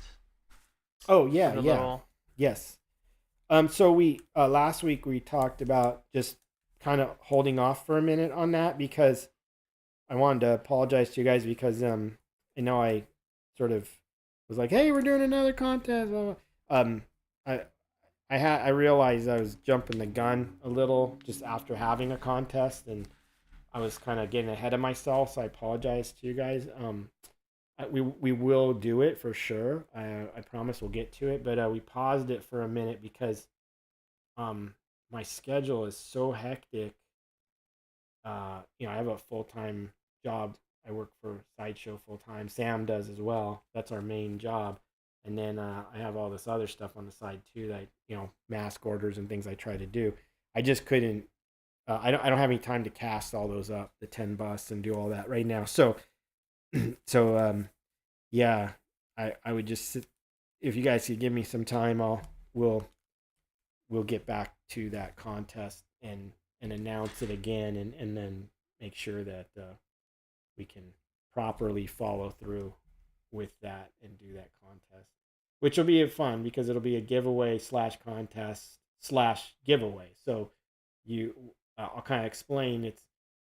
I have these little mini busts. This guy right here, actually, it's this. I was gonna cast a bunch of these, like 10 or 12 of these or something like that. I don't know how many yet, but you would get this. If you win the contest, you would get one of these. If your name is picked, you'll have to be in the chat, at the time of the giveaway, and then we'll send you one of these in the mail, and then you paint it however you want to paint it, and just do your best job that you can do, and then we'll get pictures from everyone. We'll judge them on a show. We'll just go over the pictures and judge. Just not. We're not going to bash anybody. We'll just judge it all and make it fun. And then we'll pick 3 winners, and the 3 winners will each win another casting from me. And first place will be a large bust, second place will be a medium bust, and third place will be another small bust. So you'll win another piece. So it'll be fun for you guys. You can paint something, share your work with everyone, talk about what you did, and then we can also you also have a second chance of winning something else. So it's kind of cool and a little bit different than last time. So that will be the giveaway contest thing, or giveaway contest, whatever we're calling it. So we'll figure it all out, and we'll let you guys definitely know. I just need to clear my schedule up a bit from where I'm at right now, and then we can definitely do that. Because I'd hate to take on work I can't get to, and then you guys are like, "Hey, where's?" As it was hard enough to get everything the last contest all shipped out, which just happened. So we just got those all shipped, which I apologize. I hate to make people wait. Account of my stupid schedule, and I got sick, and oh my god, yeah. So definitely things were not on my side the last couple of weeks. Anyway, we got there. Yeah, so that's the upcoming contests that we will run. I think it'll be cool. The only thing I would stress to you guys is, if you're not at all interested in sharing your paint work or painting something, I would say don't enter, because you wouldn't want to get a bust and not paint it, and then I'm like, "Hey, where's your paint job, man?" And you're like, and I'm like, "Hey, come on, man, you gotta paint it." So I would say if you're not, if you're shy or you're not interested, then that's fine. I would just hold off till the next contest. But we'll keep doing contests. These aren't the only ones. We'll do more, but I do need to be careful about. Dang, Charming's gonna get someone right now. See, he's not so charming. You guys can hear my dog. But yeah, I need to be careful about how much I'm so busy I can't always find the time, so I gotta make sure I have the time and can do it. Otherwise, I'll just be telling you guys something and you're gonna be hating me because I didn't deliver. And I don't want to do that to anybody. All right, so this guy's pretty well cleaned up. Oh, I see a spot I missed. All right, let me get that, and then I'll try to quickly, because we're at 8 o'clock. I'll try to quickly fit in one last little thing here before we say goodnight. So this is just 99% alcohol and a brush on Super Sculpey, and I colored this Super Sculpey. For those of you that may be tuning in late, this is colored Sculpey that I custom colored, this tan beige tone. So the Sculpey does come translucent pink. Don't use the white stuff, by the way, the white Sculpey. That stuff is really just weak and not good for this kind of sculpting. You definitely want to use the pink, beige, or the gray. It comes in gray too. And it comes in different grades, medium, hard, and soft. I think I would suggest medium for beginners. The hard is a bit hard, too hard, I think. And the Sculpey dries out quick over time.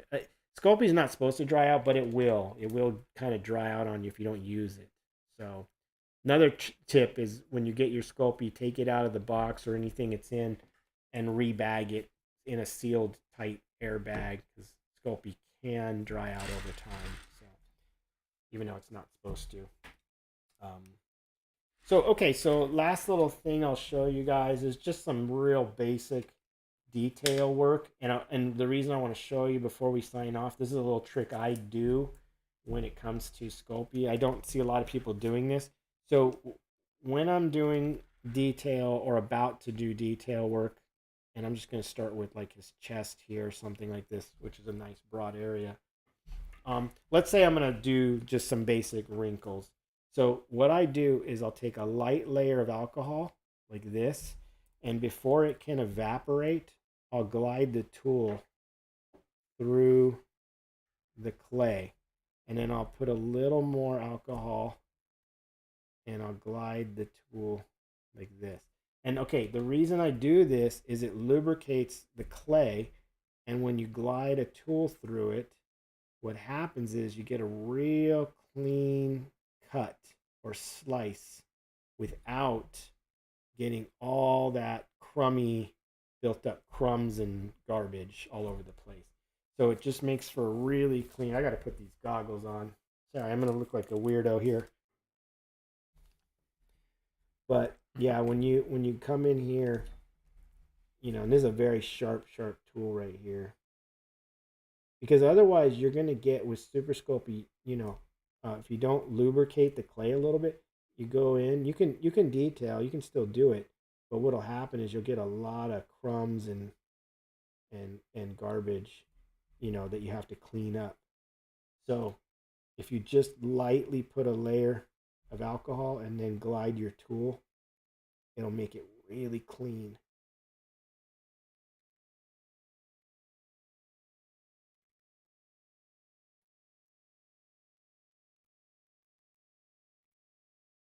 Then you can just kind of blend it like that. And then, you know, for like pores, skin pores, if you want to do tiny skin pores, you know, you can do the same thing. You can put down some lubricant and just kind of go in and punch. Because I'll do like layers of texture and stuff in here, you know, and then I'll just gently brush and massage that down like that. And you get these little skin pores if you want that kind of thing. Not that you would see giant skin pores on someone's chest, but you know, those kinds of quick little details. I don't know if Sam, you want to zoom, you can zoom in there to his chest, and then we can do like a close up of this. Oops.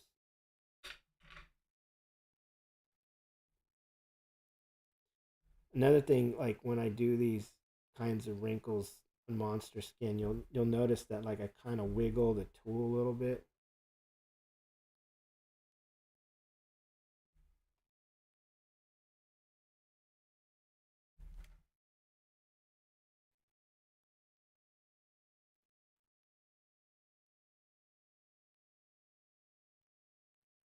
Now I don't know that this is the final skin detail for this guy, but I'm just showing you guys a demonstration of how I put like details on Sculpey.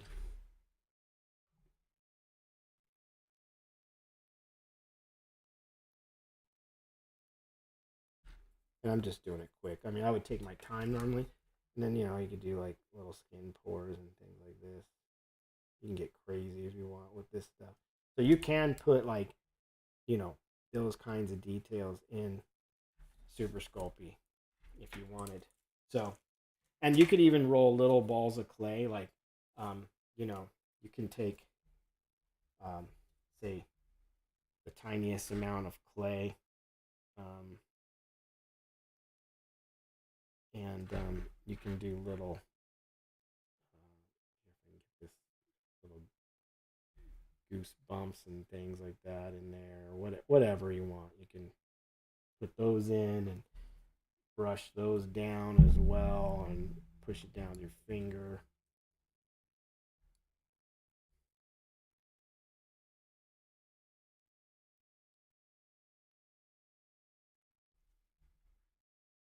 You know, stuff like that too. So I could do little bumps, little whatever, you know, adding clay, taking away, all that kind of stuff, you know. But I mean, and if you don't like the alcohol trick, you can just go and carve in like this and just carve into the clay.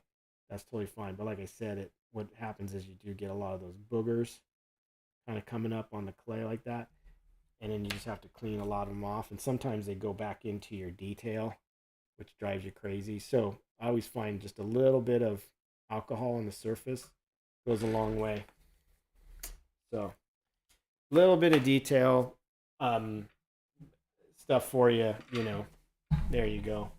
And this is a Sculpey guy I did, which we're going to do a video lesson on building model kits. This is it.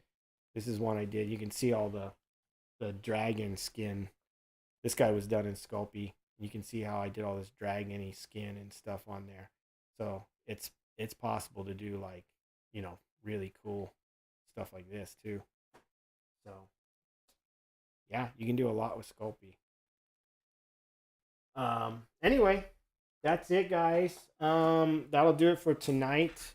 Hopefully you guys enjoyed the show. Thank you guys for hanging out with us tonight, and for all the awesome questions, all the awesome ideas, hanging out in the chat, talking shop with us, letting us know what you're working on, all those kinds of things. We appreciate all that. Thank you if you've liked and subscribed. If you haven't, please do so. That helps the channel out tremendously, because that's what YouTube looks at, is likes, subscribes. That's what they care about, and that helps us go up, up, up. If you know anyone that would like this show or is interested in this type of work, you know, please pass the word around. Please share on your social media, Instagram, if you don't mind. We greatly appreciate that. We have a Facebook page called Monday Night Monster Jam on Facebook. You can join that if you haven't yet already. That's a great place to share your work, talk to other like-minded monster makers like yourself. I know most of the people in this group, this chat, are there already. So everybody's sharing awesome work. We'd love to see that. And I think that wraps us up, man. Yep. Right? Thank you all to everyone that signed up for my class. I will see all you guys October 22nd. All you new ones that just signed up, you will get an email from me with detailed information on what to bring to class. That's it. Thank you guys. Have a great Monday night and have an awesome rest of your week. We will see you guys next Monday with a cool show. Until then, I'm out. Peace. Peace. Later, everybody.